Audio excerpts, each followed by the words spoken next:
जय हिंद दोस्तों, मैं गौरव सिंह एक बार फिर से आपके अपने परिवार में स्वागत करता हूँ। आइए आज हम देखते हैं रस। अब क्या है, जो आप लोग का अंतिम समय चल रहा है इस समय बोर्ड परीक्षा के, तो जो छोटे छोटे टॉपिक हैं जैसे रस, छंद, अलंकार, संधि है, कुछ समास है, उपसर्ग है, प्रत्यय है, इन शब्दों में हम छोटी सी क्लास लगाएंगे 10 ज़्यादा से ज़्यादा 15 से 20 मिनट की। जैसे आज रस की क्लास है, 15 से 20 मिनट में एक अच्छा रिवीजन हम कर पाएंगे, ठीक है। तो आइए टाइम को बिना वेस्ट किए हम शुरू करते हैं अपनी क्लास और देखते हैं रस क्या है। सबसे पहले रस से हम शुरू करते हैं और ज़्यादा से ज़्यादा 15 से 20 मिनट की क्लास रहेगी। इसमें जो आपकी कुछ परिभाषाएं हैं और जो उसके एग्जाम्पल्स हैं, सबसे ज़्यादा उसको फोकस करेंगे। देखिए रस किसे कहते हैं, पहले हम परिभाषा जान जाते हैं। रस की परिभाषा है कविता, कहानी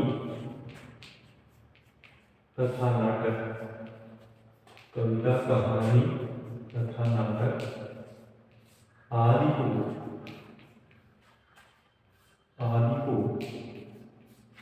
पढ़ने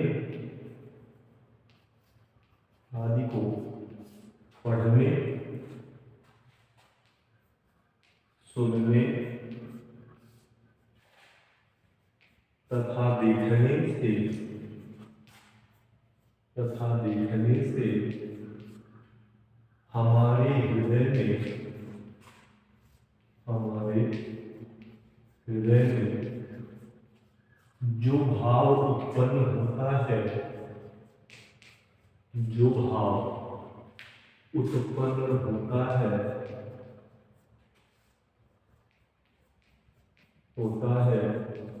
उसे रस कहते हैं। उसे क्या कहते हैं? रस कहते हैं। हम लोग एक बार पूरा पढ़ चुके हैं कि वो तेजी से रिवीजन करेंगे। कविता, कहानी तथा नाटक आदि को पढ़ने, सुनने तथा देखने से हमारे हृदय में जो आनंद प्राप्त होता है या जो भाव उत्पन्न होते हैं, उन्हें ही क्या कहते हैं? रस। एक तो दूसरी परिभाषा जान जाइए जो यही से बनी है। कहता लिखा जाता है विभावानुभाव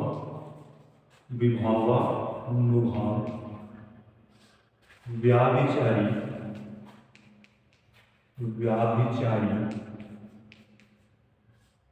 संयोगाग्रस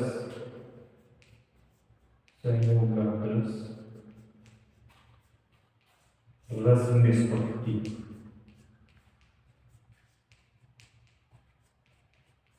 ठीक है, परिभाषा और कहीं से नहीं, यहीं से बनी है। विभावानुभाव व्याभिचारी संयोगाग्रस रस निष्पत्ति। या एक परिभाषा और है, आप लोग जानते हैं, यही से बनता है विभाव अनुभाव तथा विभावानुभाव माने विभाव अनुभाव तथा व्याभिचारी भाव। विभाव व्याभिचारी क्या कहते हैं? संचारी भाव कहते हैं। इसलिए विभाव अनुभाव तथा संचारी भाव के संयोग से रस की निष्पत्ति होती है। क्या लिखा गया है? विभावानुभाव व्याभिचारी संयोगाग्रस रस निष्पत्ति, यानी विभाव अनुभाव तथा संचारी भाव के संयोग से रस की निष्पत्ति होती है।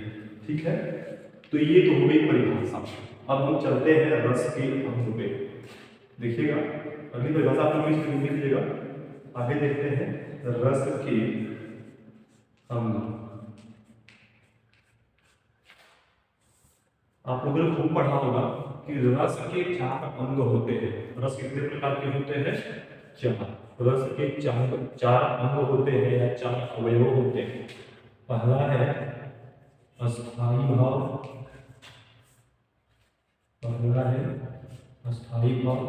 दूसरा है विभाव, तीसरा है अनुभाव और चौथा है संचारी भाव। चौथा कौन सा है? संचारी भाव। ये 4 अवयव रस के। पहला है अस्थाई भाव, दूसरा विभाव, तीसरा अनुभाव, चौथा संचारी भाव।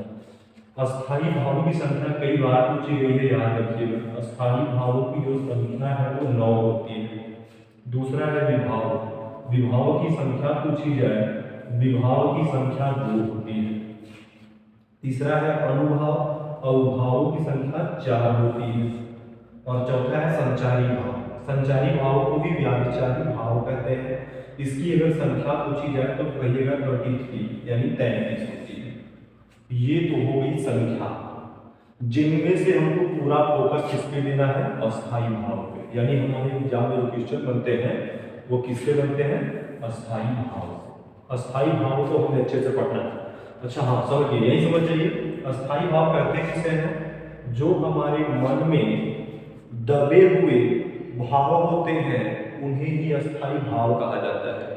जो हमारे हृदय में अस्थाई रूप से दबे हुए भाव होते हैं उन्हें क्या कहते हैं, अस्थाई भाव कहते हैं। दूसरा है विभाव, विभाव को पूछे किसे कहते हैं, अस्थाई भाव को जागृत करने वाले भाव ही विभाव कहलाते हैं। अस्थाई भाव को जागृत करने वाले भाव क्या कहलाते हैं, विभाव कहलाते हैं। तीसरा है अनुभव। अच्छा हाँ पहले देख लीजिए इसको। विभाव के 2 भेद होते कौन कौन से हैं, विभाव के 2 भेद, जिनमें पहला है आलंबन, पहला है आलंबन और दूसरा है उद्दीपन। पहला आलंबन और दूसरा उद्दीपन। ये विभाव के 2 भेद हैं, आलंबन और उद्दीपन। अनुभाव क्या है, अनुभाव को पूछे किसे कहते हैं, कहिएगा अस्थाई भाव के जागृत होने के बाद जो हमारे मन में शारीरिक एवं मानसिक चेष्टाएं उत्पन्न होती हैं उन्हें अनुभाव कहते हैं। हमारे मन में अस्थाई भाव के जागृत होने के बाद जो शारीरिक तथा मानसिक चेष्टाएं होती हैं उसे क्या कहते हैं, अनुभाव कहते हैं। अनुभावों की संख्या 4 होती है। कौन कौन सी है, इसको भी लिख लीजिए। पहला है सात्विक अनुभाव, पहला है सात्विक अनुभाव। दूसरा है कायिक अनुभाव, दूसरा लिख लीजिए अच्छे से,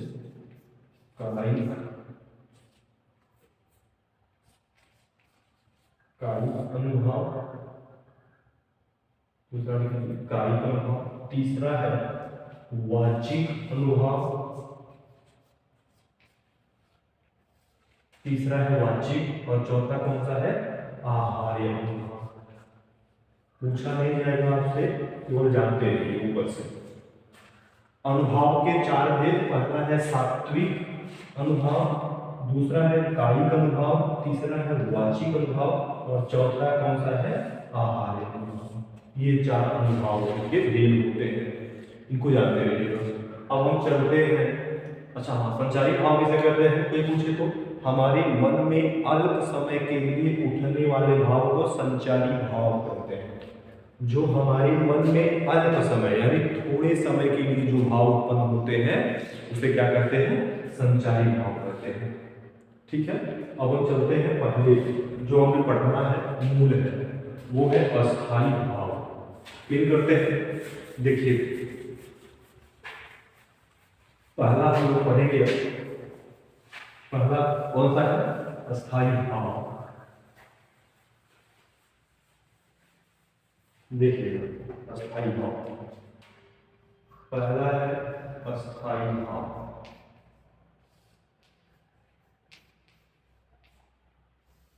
अस्थाई भाव की संख्या कितनी होती है, कहिएगा कि 9 होती है, बताया गया है। चलते हैं, पहला है श्रृंगार रस। पहला कौन सा है, श्रृंगार रस। देखिए श्रृंगार रस पहला है। अस्थाई भाव क्या होता है, रति। एक परिभाषा जान जाइए, हर जगह वही परिभाषा काम आती है। श्रृंगार रस का अस्थाई भाव क्या होता है, रति। 2 ही चीज ज्यादा पूछे जाते हैं, पहला तो है अस्थाई भाव और फिर दूसरा होगा हमारा फोकस एग्जाम्पल। तो श्रृंगार रस का अस्थाई भाव क्या है, रति है। परिभाषा होगी, रति नामक अस्थाई भाव, विभाव, अनुभाव तथा संचारी भाव के संयोग से श्रृंगार रस की निष्पत्ति होती है या उत्पत्ति होती है। ठीक है, इसकी परिभाषा है रति नामक स्थायी भाव, विभाव, अनुभाव तथा संचारी भाव के संयोग से श्रृंगार रस की निष्पत्ति होती है या उत्पत्ति होती है। ठीक है, अगला क्वेश्चन हमारा एग्जाम्पल पे केवल रहेगा। एग्जाम्पल देखिएगा श्रृंगार रस की, देखिएगा बतरस लालच लाल की, बतरस लालच लाल की, बतरस लालच लाल की मुरली धरी लुकाए, मुरली धरी लुकाए। ये किस रस का एग्जाम्पल है? श्रृंगार रस का एग्जाम्पल है। ठीक है, बतरस लालच लाल की मुरली धरी लुकाए। दूसरे लाइन है सौंप करे भौने हंसे देन कहे नटी जाए। यानी प्रभु श्री कृष्ण से मुरली को जब गोपिकाएं चुरा लेती हैं, तो जब मुरली को अपने मुरली को मांगते हैं तो देन कहे नटी जाए, यानी जब मांगते हैं तो उनको देने से इनकार करते हैं। वो क्या है? श्रृंगार है, प्रेम की वार्ता चल रही है। किस रस में आता है? श्रृंगार रस में। ठीक है, दूसरा देखिए, दूसरा है हास्य रस, दूसरा है हास्य रस। अस्थायी भाव क्या होता है? हास्य। अस्थायी भाव क्या होता है? हास्य। परिभाषा एकदम सेम रहेगी। हम कहेंगे कि हास नामक अस्थायी भाव, विभाव, अनुभाव तथा संचारी भाव के संयोग से हास्य रस की निष्पत्ति होती है। मूल फोकस हमारा एग्जाम्पल है। एग्जाम्पल देखिएगा, हास्य रस यानी किसी भी पंक्ति को या किसी भी दृश्य को देखने के बाद जो हमारे मन में हंसी की भावना उत्पन्न होती है वही हास्य रस कहे जाते हैं। एग्जाम्पल है आधा पाक बबूल का तामे तनिक पिसान, आधा पाक बबूल का तामे तनिक पिसान, लाला जी करने लगे छठे तमाशे दान। देखिए आधा पाक बबूल का तामे तनिक पिसान, तामे तनिक पिसान।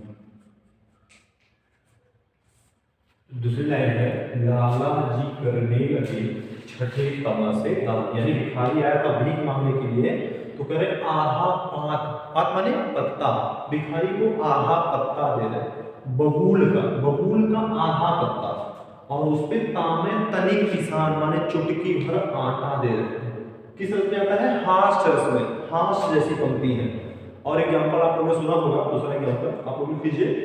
दूसरा एग्जाम्पल है इसका, देखे होंगे, बुरे समय को देखकर गंजे तू क्यों रोए, बुरे समय को देखकर गंजे तू क्यों रोए, किसी भी हालत में तेरा बार न बांका हुए। ये किस रस का एग्जाम्पल है? हाँ, यानी किसी भी पंक्ति को पढ़ने के बाद हमारे अंदर हंसी की भावना उत्पन्न हो रही है, ये है हास्य रस। आधा पाक बबूल का तामे तनिक पिसान, लाला जी करने लगे छठे तमाशे दान। दूसरा क्या है? और हाँ, दूसरा बताया जो अभी दूसरा कौन था इसका? बुरे समय को देखकर गंजे तू क्यों रोए, किसी भी हालत में तेरा बाल न बांका हुए। एक एग्जाम्पल और आपने को सुना होगा, हाथी जैसी देह है गैंडे जैसी चाल, हाथी जैसी देह है गैंडे जैसी चाल, तरबूज जैसी खोपड़ी खरबूज जैसी घाल। वो भी इसी का एग्जाम्पल है, हास्य रस। यानी पढ़ने के बाद हमारे अंदर एक हंसी की भावना जागृत होती है, वही होता है हास्य रस। उम्मीद करते समझ गए हैं। तीसरा है करुण रस।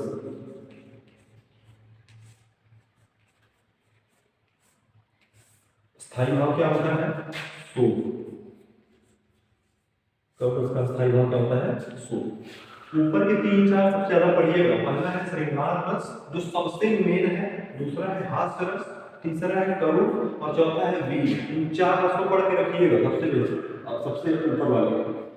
करोड़ रस। देखिए परिभाषा होगी, शोक नामक स्थायी भाव, विभाव, अनुभाव तथा संचारी भाव के संयोग से करुण रस की निष्पत्ति होती है। ये क्या है? करुण रस की परिभाषा। एग्जाम्पल देखिए, करुण रस के एग्जाम्पल यानी जहां किसी भी पंक्ति को पढ़ के या किसी भी दृश्य को देख करके हमारे अंदर शोक की भावना जागृत होती है, उसे करुण रस कहते हैं। खूब एग्जाम्पल बताया गया था आपको, प्रियपति वह मेरा प्राण प्यारा कहाँ है। प्रियपति वह मेरा प्राण प्यारा, प्राण प्यारा कहाँ है। दूसरे लाइन लीजिएगा, दुख जल निधि में डूबी का सहारा कहाँ है। प्रियपति वह मेरा प्राण प्यारा कहाँ है, दुख जल निधि में डूबी का सहारा कहाँ है। एक नायिका अपने नायक के शव पे लौट करके ये चीज कहती है, देख करके कहती है, प्रियपति वह मेरा प्राण प्यारा कहाँ है, दुख जल निधि में डूबी का सहारा कहाँ है। ये तो हो गए एक एग्जाम्पल। दूसरा एग्जाम्पल लिख लीजिए आप लोग। दूसरा एग्जाम्पल जो है इसका करुण रस का, खूब सुना होगा आपने, खुले थे खुले भी न थे अभी लाज के बोल। दूसरा एग्जाम्पल है इसका, वो भी इसी का है, संसार बना अनल अंगार, संसार बना अनल अंगार। तो यानी किसी भी पंक्ति को पढ़ के या किसी भी दृश्य को देख करके जो हमारे अंदर शोक की भावना जागृत होती है, वही होता है करुण रस, करुणा से जो युक्त हुई। आगे देख लेते हैं हम लोग चौथा, वीर रस। अगला हम वीर रस देख लेते हैं, जिसका स्थायी भाव क्या होता है, उत्साह। स्थायी भाव क्या होता है, उत्साह। परिभाषा सेम है, लेकिन हम कहेंगे उत्साह नामक स्थायी भाव, विभाव, अनुभाव तथा संचारी भाव के संयोग से वीर रस की उत्पत्ति होती है या निष्पत्ति होती है। मूल फोकस हमारा एग्जाम्पल पे, देखिए एग्जाम्पल, जहां किसी भी पंक्ति को पढ़ के या सुन के देख के हमारे अंदर उत्साह की भावना जागृत होती है, उसे वीर रस कहा जाता है। इसकी पंक्तियां आप लोग खूब सुने होंगे, चमक उठी सन 57 में, चमक उठी सन 57 में वो तलवार पुरानी थी। 57 में वो तलवार पुरानी थी, वो तलवार पुरानी थी। चमक उठी सन 57 में वो तलवार पुरानी थी, खूब लड़ी मर्दानी वो तो झांसी वाली रानी थी। बुंदेलो हर बोलो के मुख हमने सुनी कहानी थी, खूब लड़ी मर्दानी वो तो झांसी वाली। ये पंक्ति है, यानी इस पंक्ति को पढ़ने के बाद हमारे अंदर एक उत्साह की भावना जागृत होती है। खूब सुना होगा आपने वीर रस की पंक्तियां, रणवीर चौकड़ी भर भर कर चेतक बन गया निराला था, रणवीर चौकड़ी भर भर कर चेतक बन गया निराला था, राणा प्रताप के घोड़े से पड़ गया हवा का पाला। वो इसी वीर रस की पंक्तियां हैं। तो ये सारे के सारे एग्जाम्पल किसके हैं, वीर रस के हैं। अगला एग्जाम्पल लिख लीजिए, सुन लीजिए आप लोग, मैं सत्य कहता हूँ सखे सुकुमार मत जानो मुझे, मैं सत्य कहता हूँ सखे सुकुमार मत जानो मुझे, यमराज से भी युद्ध में प्रस्तुत सलाह मानो मुझे, है और की तो बात क्या की गर्भ में करता नहीं, मामा तथा निज तात से भी युद्ध में डरता नहीं। वो इसी के एग्जाम्पल है, वीर रस के।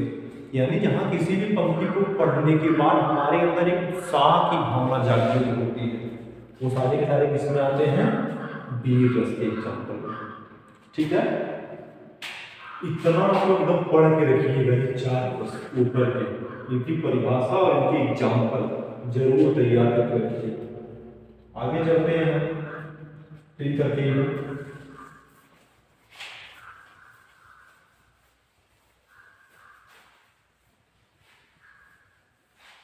4 हो गए हैं और फ्री करके आगे बढ़ते हैं। 5वां देखते हैं। 5वां है रॉन्ग। 5वां कौन सा है हमारा, रॉन्ग, जिसका स्थायी भाव क्या होता है, क्रोध। क्या होता है, क्रोध। रॉन्ग रस 5वां हमारा है रॉन्ग रस, जिसका स्थायी भाव होता है क्रोध। परिभाषा रहेगी, क्रोध नामक स्थायी भाव वीर भाव, अनुभाव तथा संचारी भाव के संयोग से रौद्र रस की निष्पत्ति होती है या उत्पत्ति होती है। परिभाषा इसलिए आपको बार बार बताई जा रही है कि परिभाषा को एकदम भूलना नहीं है, इसलिए बार बार इस परिभाषा को हम रिवाइज करवा रहे हैं। अगला है एग्जाम्पल। देखिएगा, जहां किसी भी पंक्ति को पढ़ के या किसी दृश्य को देख करके हमारे अंदर क्रोध के भाव उत्पन्न, वही होते हैं रौद्र रस। इसका एग्जाम्पल है, उस काल मानो क्रोध से, लिख लीजिए, उस काल मानो क्रोध से तन कांपने उसका लगा, तन कांपने उसका लगा, मानो हवा के वेग से सोता हुआ सागर जगा। ये है एग्जाम्पल। उस काल मानो क्रोध से तन कांपने उसका लगा, मानो हवा के वेग से सोता हुआ सागर जगा। ये है एग्जाम्पल इसका, क्रोध यानी रॉन्ग रस का एग्जाम्पल है। दूसरा एग्जाम्पल आप लोग लिख लीजिए, जब सीता स्वयंवर में राजा जनक कुछ कह देते हैं, आप शब्द कह देते हैं, तो उसमें लक्ष्मण जी की पंक्तियां हैं। कहते हैं, जो भ्रातम निज आयस पावो, जो भ्रातम निज आयस पावो, कंदुक इव ब्रह्मांड उठाओ। यानी यदि मुझे मेरे ज्येष्ठ भ्राता प्रभु श्री रामचंद्र जी आदेश दें तो मैं इस धनुष को ही नहीं बल्कि संपूर्ण पृथ्वी को एक गेंद की भांति उठा सकता हूं। किसने कहा था, लक्ष्मण जी ने कहा था। वो किसकी पंक्तियां हैं, राम की। लिख लीजिए उसको बड़े अच्छे से, जो भ्रातम निज आयस पावो, कंदुक इव ब्रह्मांड उठाओ। वो है राम रस। अगला चलते हैं भाई, छठा है भयानक रस। भयानक अस्थायी भाव क्या होता है इसका, भय।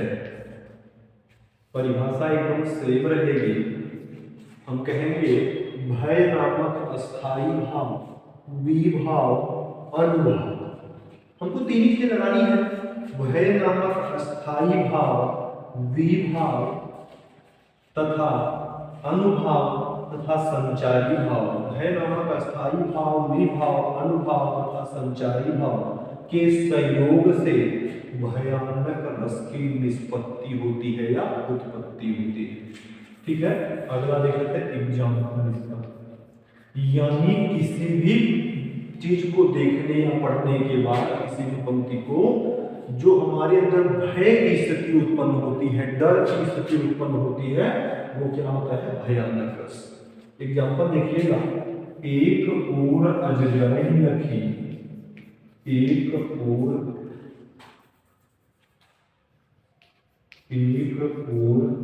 अजगरही रखी, एक ओर अजगरही रखी, एक ओर मृगराय, एक ओर मृगराय।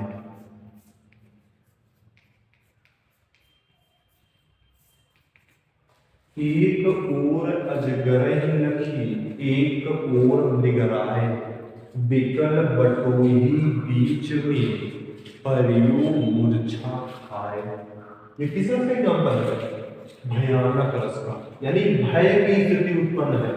एक ओर से अजगर देख रहा है, एक ओर से मृगराय देख रहा है। एक ओर से तो अजगर देख रहा है, एक ओर से मृगराय। ऐसा कोई है कि एक ओर से अजगर देखे और एक ओर से मृग देखे, यानी से हिरण देख, शेर देखे, फिर कोई बुलाएगा इधर से कि नहीं हिरण इधर से आ जाए, शेर इधर से आ जाए? ऐसा नहीं होगा। एक ओर से अजगर देख रहा है, एक ओर से शेर देख रहा है, और बिकट बटोही बीच में, परियो मूर्छा खाए, यानी मूर्छा खा के वही गिर जाता है। वो किसका एग्जाम्पल है? भयानक रस का। अगला देख लेते हैं हम लोग, सातवां। सातवां कौन सा है भाई? देखिए, विभत्स रस।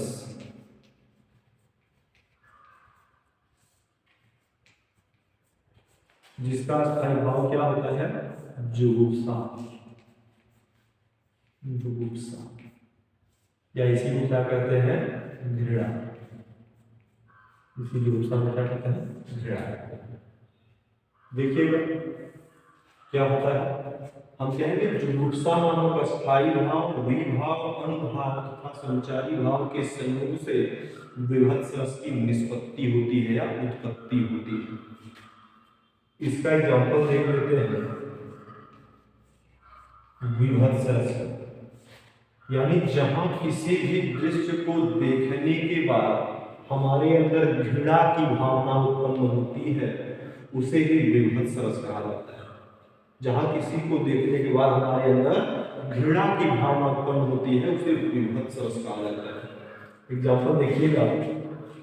और इसमें शब्द कैसे होते हैं? इसमें मांस, हड्डी, रुधिर ऐसे शब्द ज्यादा आते हैं।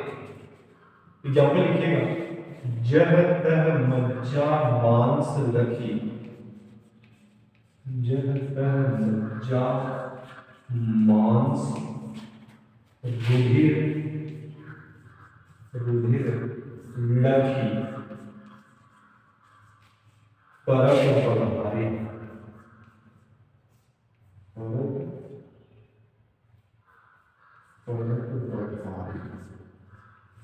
यानी कहता है जब जहां तहां कहीं मज्जा फैला हुआ है, कहीं मांस फैला हुआ है, कहीं रुधिर फैला हुआ है, लक्ष्य माने देख करके परत बघारे, इंसान अपने पैर को उधर नहीं डालता है। जब तह मज्जा मांस रुधिर लखी परत बघारे। ये किस रस के एग्जाम्पल है? विभत्स रस के एग्जाम्पल। ठीक है, मिटाएं। यह के साथ हो गए हैं विभत्स रस तक। आगे चलते हैं।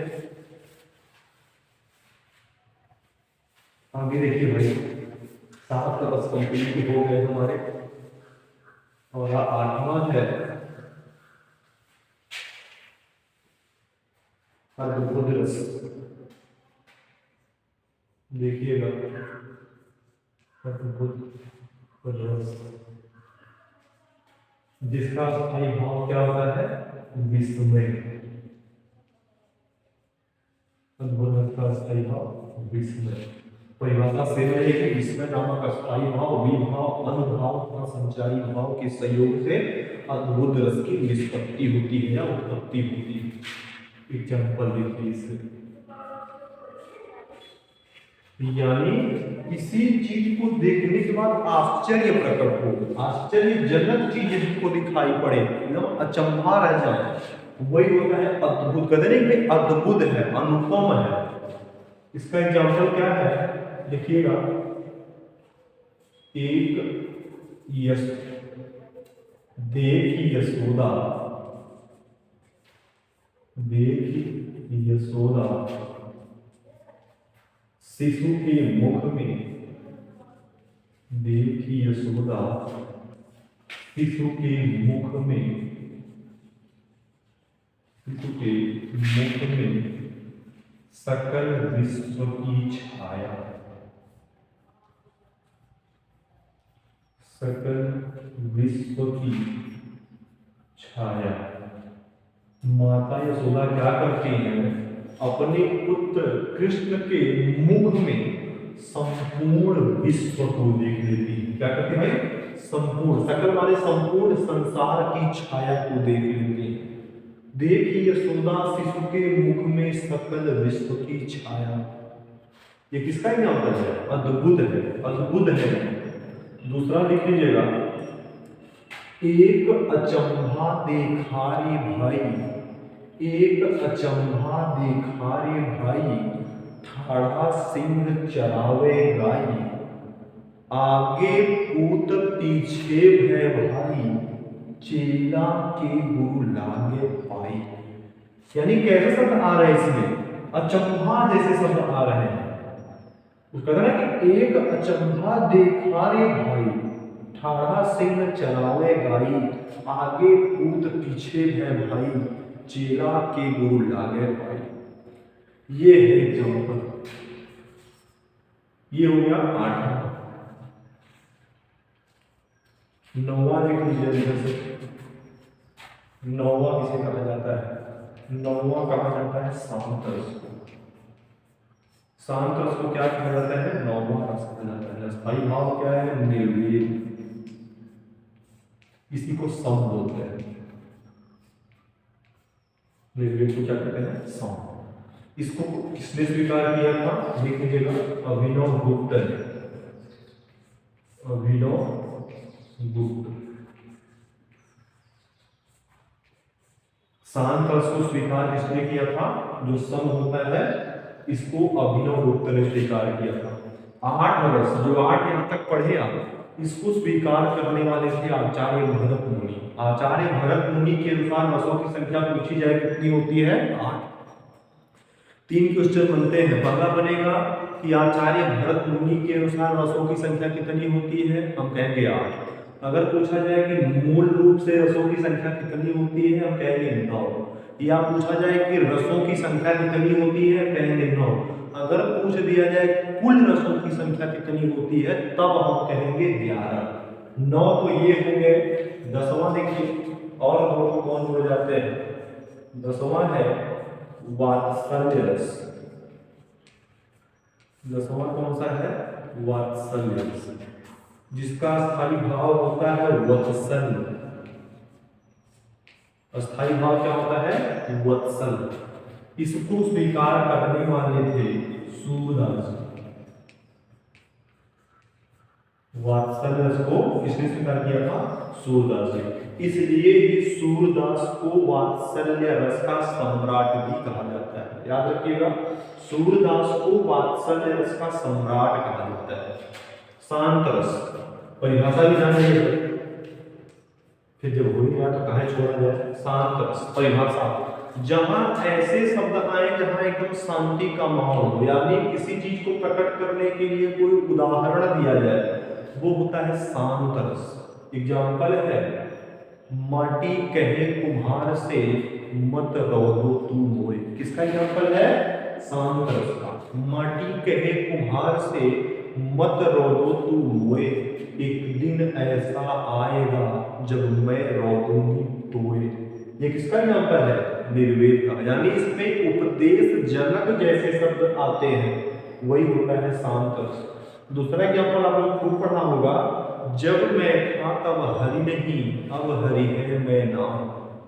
जब मैं था तब हरि नहीं, अब हरि है मैं ना, सब अंधियारा मिट गया जब दीपक देखा मां। वो किसका एग्जाम्पल है? शांत रस।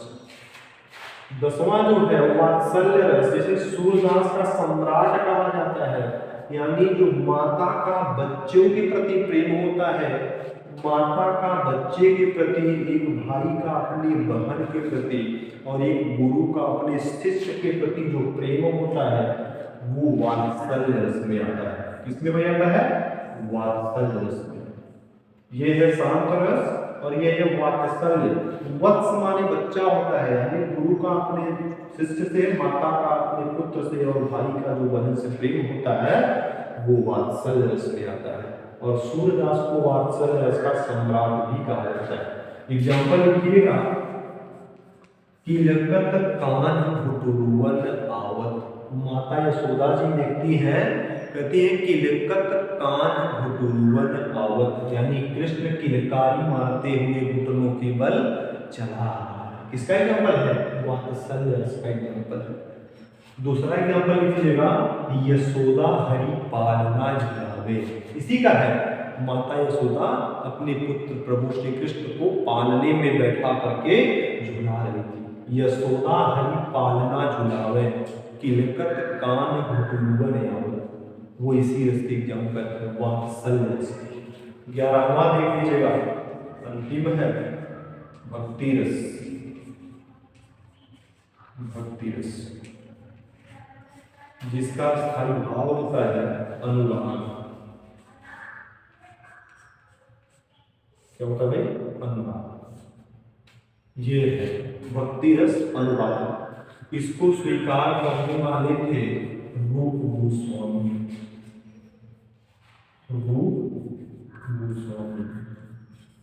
रूप गोस्वामी ने भक्ति रस को स्वीकार किया था। देखिए, ये वात्सल्य रस और भक्ति रस, वात्सल्य और भक्ति रस, ये दोनों को आचार्य भरत मुनि ने श्रृंगार रस के भेद बताया कि ये श्रृंगार रस है। लेकिन सूरदास जी ने कहा कि नहीं, माता का जो बच्चे के प्रति प्रेम होता है वो वात्सल्य होता है, वो प्रेम और श्रृंगार नहीं है। और भक्ति रस को रूप गोस्वामी ने कहा कि जो भक्ति रस क्या होता है, जो एक मनुष्य का ईश्वर के प्रति जो प्रेम होता है वो होता है भक्ति रस। यानी मानव का जो ईश्वर से प्रेम होता है वो होता है भक्ति रस। माता का जो बच्चे के प्रति प्रेम होता है वो होता है वात्सल्य रस। इसलिए वात्सल्य को और भक्ति रस को आचार्य भरत मुनि ने स्वीकार नहीं किया था। इसलिए पूछा जाए कि आचार्य भरत मुनि के अनुसार रसों की संख्या कितनी होती है? कहिएगा 8 होती है। रसों की मूल रूप से संख्या पूछ दे तो 9, रसों की संख्या पूछ दे तो 9, रसों की कुल संख्या पूछ दे तो होती है 11, वात्सल्य और भक्ति रस। इसका स्थायी भाव है अनुराग। रूप गोस्वामी ने इसको स्वीकार किया था। एग्जाम्पल क्या है? यानी जहां मनुष्य का ईश्वर के प्रति जो प्रेम होता है, देखे होंगे मीराबाई जी कहती हैं, पायो जी मैं तो राम रतन धन पायो। मीराबाई जी क्या कहती हैं? पायो जी मैं तो राम रतन धन पायो, मैंने राम रूपी रत्न धन को प्राप्त कर लिया है। यानी जो उनका ईश्वर के प्रति प्रेम है वो क्या है? भक्ति रस। एग्जाम्पल देख लीजिएगा, पायो जी मैं तो राम रतन धन पायो, वो है भक्ति रस। इस प्रकार से आपके जो रस है वो समाप्त होते हैं। और ऐसे ही छोटी छोटी क्लास लगाई जाएगी। आज रस के लिए है, बाद में अलंकार के लिए लगाई जाएगी, छंद के लिए लगाई जाएगी। छोटी छोटी क्लास है, अगर अच्छे से रिवाइज कर लेंगे तो इसके बाहर नहीं जाएगा। ठीक है? और जहां भी दिक्कत हो आप लोग कमेंट करिएगा, देख लेंगे, मतलब क्लास नहीं बताइएगा। तो अंत में आपके लिए ऐसे ही छोटी छोटी क्लास चलेगी, 4 से 5 दिन में चलेगी। इसमें छोटा छोटा पार्ट है वो कंप्लीट कर लिया जाएगा। ठीक है? तो एक बार